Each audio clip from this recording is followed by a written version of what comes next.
Saudara Jaksa Agung Muda Tindak Pidana Umum Jampidum Kejaksaan Agung Fadil Zumhana meyakini tuntutan 12 tahun penjara terhadap Eliezer sudah berdasarkan pertimbangan yang matang.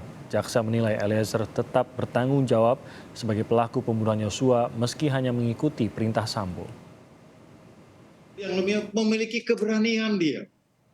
Maka saya menyatakan bahwa jaksa menyatakan Richard Eliezer Pudiang Lumiu sebagai dadar, sebagai pelaku yang menghabisi nyawa daripada korban Joshua Huta Barat.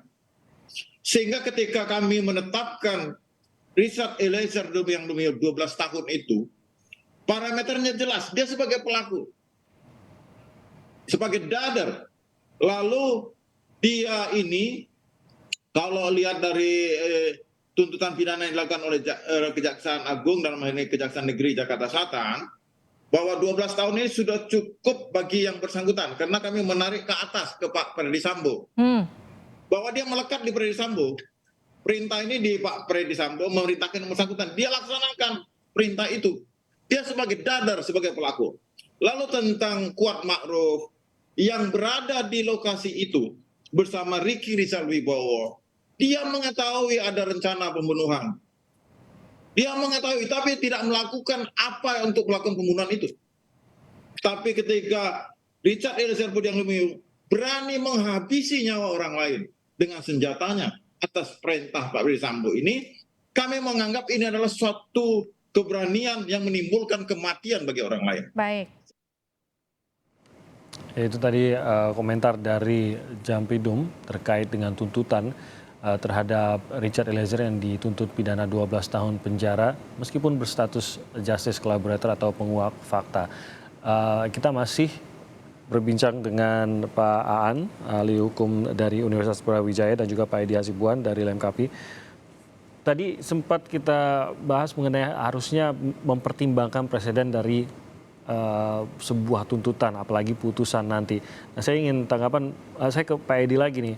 Pak Edi, bahwa ini adalah sebuah kasus di mana bawahan berani akhirnya menguak fakta mengenai atasannya. Dan jaraknya jauh nih Pak Edi, antara pangkat sang atasan dengan pangkat bawahan. Ini tidak bisa lebih jauh lagi dari ini, seorang jenderal dengan pangkat terbawah dalam kepolisian begitu. Anda melihat presidennya kalau begini, bahwa ternyata tuntutannya tetap dirasa tinggi, bagaimana Pak Edi? Khususnya pada saat kita ingin mencoba memperbaiki institusi kepolisian atau bahkan institusi lainnya yang membutuhkan keterbukaan dan kejujuran dan keberanian dari mereka yang berani menguak fakta di dalam institusi mereka, Pak Edi. Pak Edi, maaf suaranya belum terdengar. Masih di mute mungkin? Ya. Oke, terima kasih Pak Edi. Ya, saya kira memang kalau kita lihat ya, apa yang dilakukan Eliezer kemarin ya, kemudian dia melakukan pembunuhan, dia melakukan penembakan ya, tapi belakangan dia merubah pengakuan ya. Kemudian apa yang disampaikan pertama itu tidak sesuai dengan apa yang sebenarnya ya. Saya kira memang inilah yang sebenarnya menjadi faktor-faktor dia akan mendapatkan nanti tentu saja hukuman yang ringan ya, tentu ya. Karena apalagi kan kemarin kalau kita lihat dia juga sudah masuk di dalam masuk JC ya, justice collaborator ya. Artinya memang dia adalah merupakan pelaku atau dader yang mau bekerja sama dengan aparat penegak hukum di dalam hal untuk mengungkap kebenaran ya. Tentu saja apa yang menjadi keinginan dia tentunya memang akan mendapatkan perhatian, akan mendapatkan tentu dispensasi ya.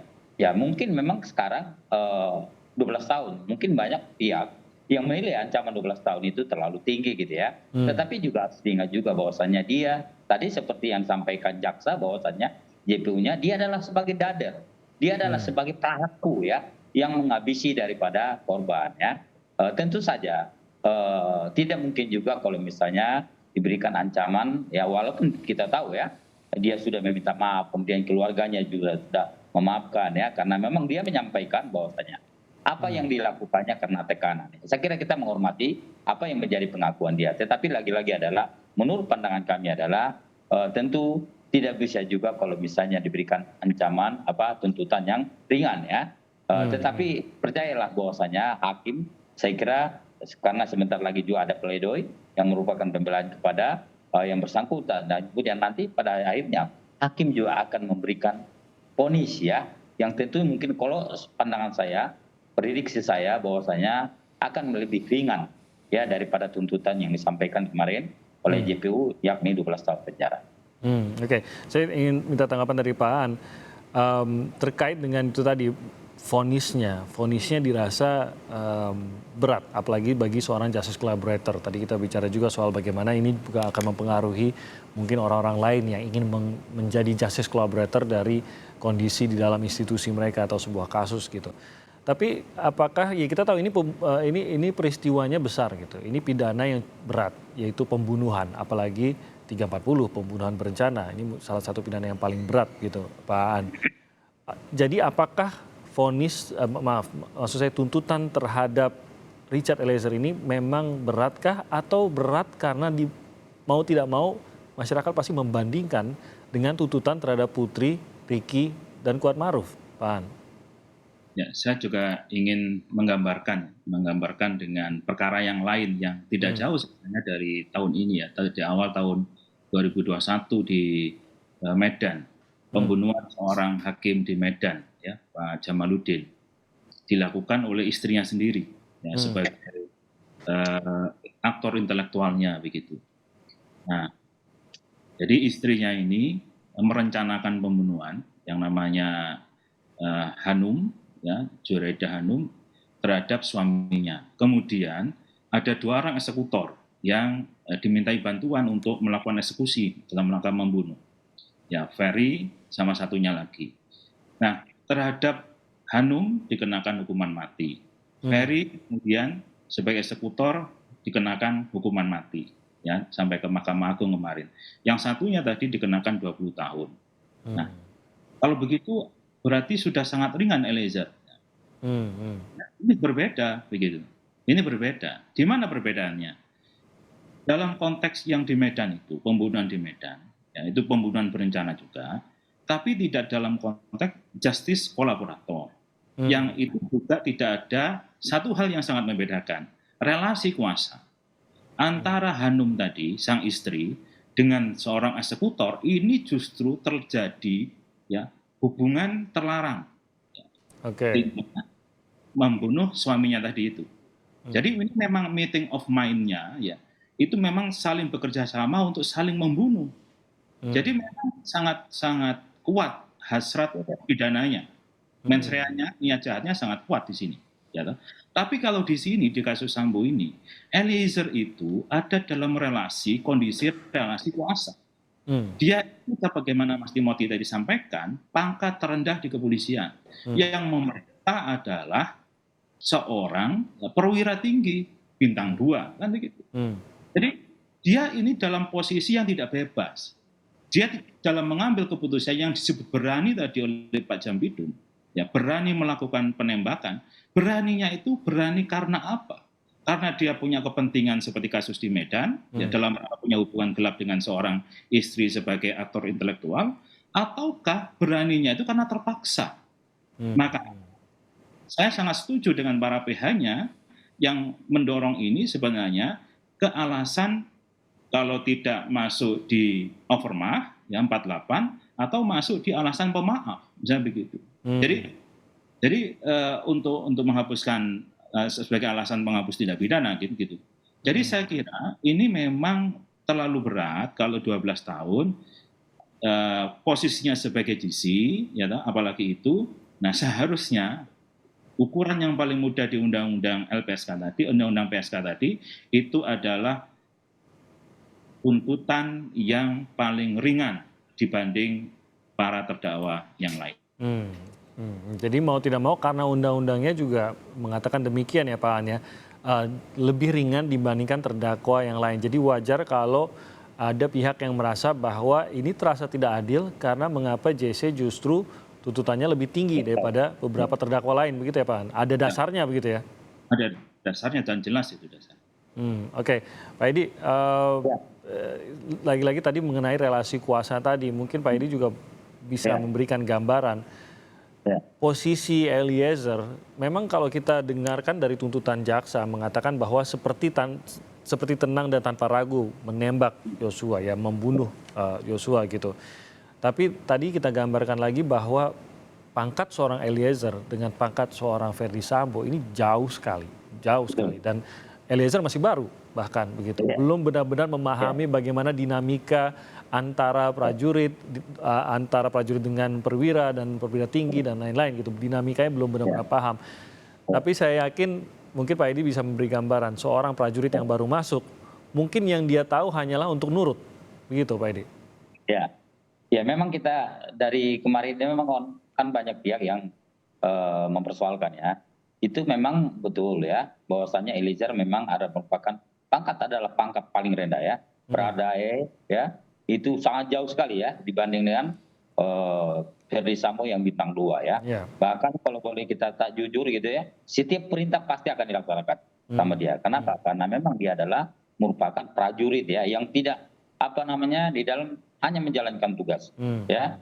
Tetapi juga seperti kemarin sebetulnya memang boleh-boleh saja. Saya kira bukan hanya si Eliezer ya, si Ricky Rijal sendiri berani ya untuk menolak perintah daripada untuk melakukan penembakan ya. Karena kalau kita lihat kan kemarin Ricky Rijal sempat juga ditawarkan untuk melakukan penembakan terhadap Joshua, tapi dia tidak mau ya. Artinya boleh sebetulnya kalau walaupun misalnya ada relasi kuasa, tetapi sangat mungkin kalau misalnya Eliezer melakukan penolakan ya terhadap apa yang menjadi perintah ya. Apalagi itu adalah merupakan pembunuhan ya, adalah merupakan perencanaan pembunuhan ya. Bagaimanapun juga sulit untuk diri-diri kalau memang dia harus menjalankan itu. Yang jadi masalah ketika itu adalah kan ada juga iming-iming, misalnya ada pemberian uang ya. Mungkin itu juga yang pertama kali mungkin membuat dia berani ya. Tetapi juga belakangan kan akhirnya kan tidak ada sama sekali ya. Kemudian ya termasuk juga mereka kan ada banyak pihak yang mendapatkan iming-iming akan mendapatkan sesuatu dari Verdi Sambo ya. Tetapi lagi-lagi adalah kalau kita berpandangan bahwasanya ya dia sudah melakukan pengubahan pengakuan, saya kira itu sudah bagus ya. Dan saya yakin sekali sebetulnya dengan adanya dia merubah pengakuan kemudian sampai kasus ini terbongkar, saya kira juga Eliezer memiliki jasa yang besar ya. Sehingga kasus ini bisa terbongkar segera ya. Bisa dibayangkan kalau misalnya Eliezer kemarin dari awal tidak melakukan perubahan pengakuan, kemudian tidak tetap pada skenario awal ya, saya kira kasus ini sulit untuk dibongkar ya. Kenapa? Karena memang kita lihat di lokasi kejadian juga sangat gelap semua ya. Kemudian pelaku-pelaku atau sidik jari atau apapun juga di lapangan tidak ada. Termasuk CCTV juga kalau kita lihat kemarin itu tidak bisa menjadi petunjuk. Kenapa? Karena dirusak, karena dihilangkan ya. Saya kira kita harus hormati kalau kita sebagai masyarakat tentu saja kita harapkan kepada hakim ya tentu memberikan suatu tadi yang dibilang Pak Aan tadi ya, Pak Aan bahwasanya perlu dipikirkan untuk memberikan vonis yang paling ringan kepada Eliezer ya, karena dia juga sebetulnya punya jasa penting untuk membongkar kasus ini. Iya, mungkin kalau kita tahu ada beberapa pengamat yang juga mengatakan bahwa kalau melihat ke pasalnya, pasal 51 justru bisa membebaskan seorang Eliezer. Tapi saya menangkap mungkin di masyarakat juga memahami, lagi-lagi seperti tadi kita sempat bicarakan juga Pak An tadi menyebutkan bahwa dan Pak Edi juga, Eliezer ini mengaku bersalah kok gitu. Bahkan sudah mengatakan menyesali perbuatannya gitu. Sehingga mungkin Eliezer sendiri tidak yakin apakah bisa bebas atau bahkan bisa terima kalau tidak bebas gitu. Tapi karena lebih tinggi tuntutannya daripada terdakwa lain, inilah yang paling menyakitkan bagi seorang Eliezer. Kalaupun harus dihukum, ya jangan sampai lebih tinggi dari terdakwa lain karena ia justru yang lebih tidak tahu apa-apa dan justru membuka.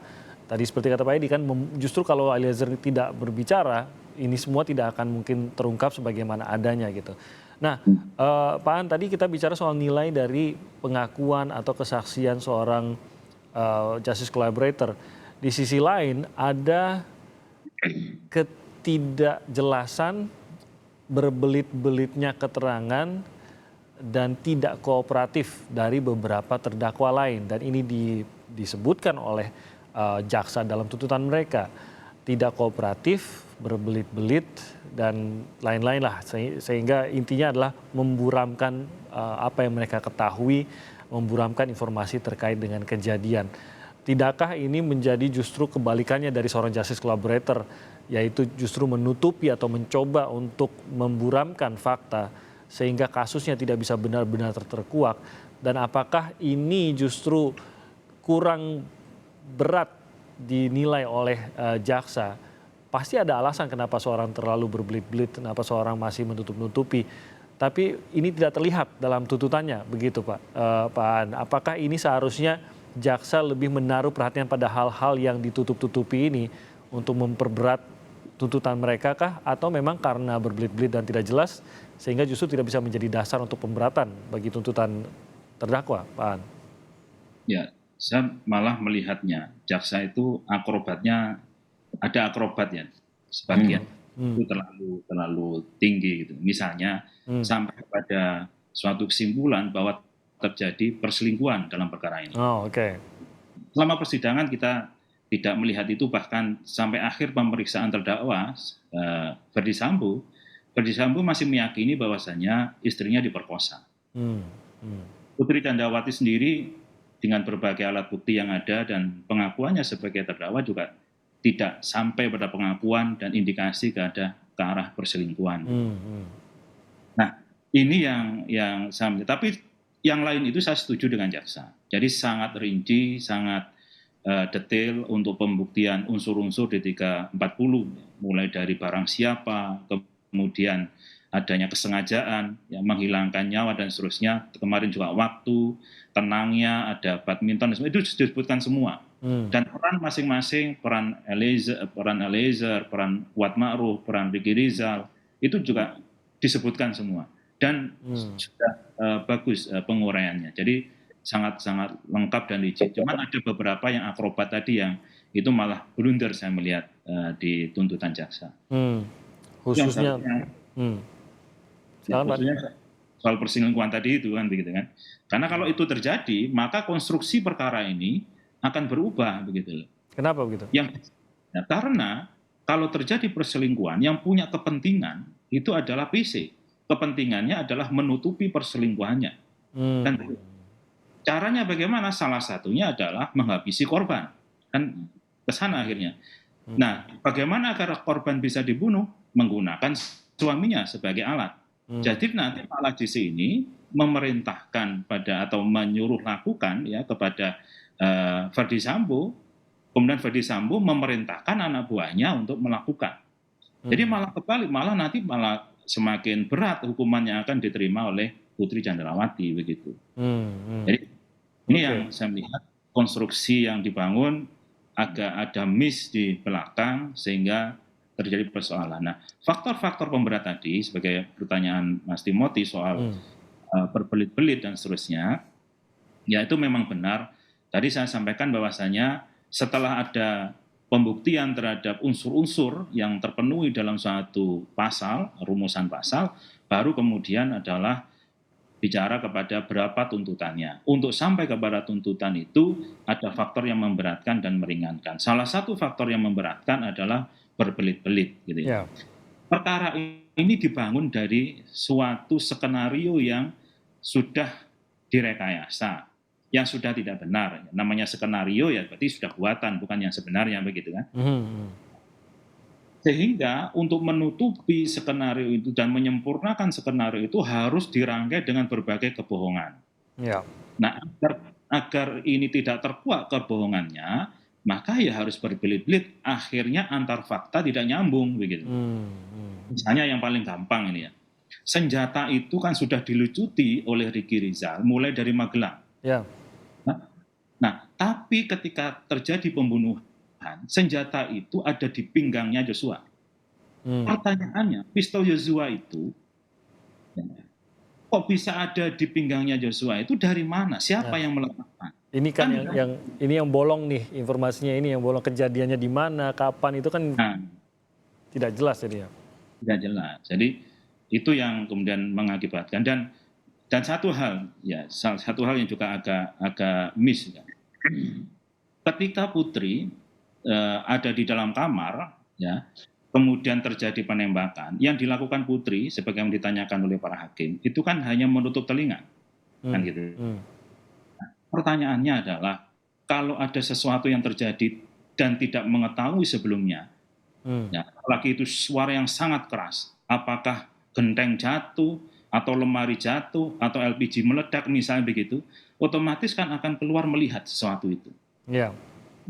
Ini yang dilakukan tidak hanya menutup telinga saja, keluar pun juga tidak mau tahu apa yang terjadi. Bertanya pun kepada Ferdy Sambo apa yang terjadi juga tidak. Ini indikasinya bahwa Putri sudah tahu akan terjadi pembunuhan. Dan itu diperkuat dengan adanya keterangan Eliezer yang menyatakan bahwa soal CCTV, soal sarung tangan yang sudah dibicarakan bertiga di lantai 3 rumah Saguling.